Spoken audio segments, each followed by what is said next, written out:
I know a great deal about death. As a young missionary, I lived for many years in a country that was torn apart by war. In that time, 23,000 people died. Sometimes to get the mail, I would have to walk over a dead body. The beauty of man is destroyed by death. The hope of all men destroyed by death. In my family, it has been torn apart by death. My brother was killed when he was 6 years old. My father died in my arms in the middle of a field. And a few years ago, I preached the funeral of my sister. I know much about death, but death is too strong of an enemy to overcome. No matter how much you wrestle him, no matter how much you fight against him, no matter how much you live in self-denial that he is not going to knock on your door, know this, that he is coming for you. And there is nothing you can do about it.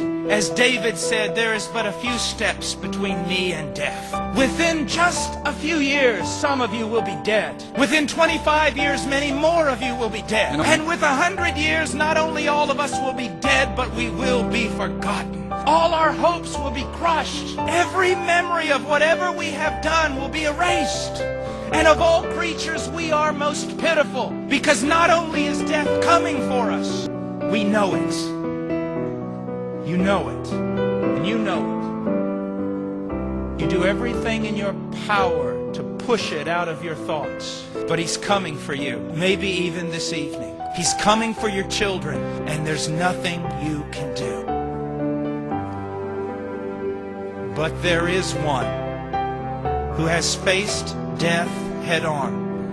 There is one, a mighty warrior, who went into death's stronghold and defeated him in his strongest place. There is one who has overcome man's greatest enemy. His name is Jesus Christ, and he bore the sins of the world, and he died upon a tree, and he paid for the very thing that is the cause of our death.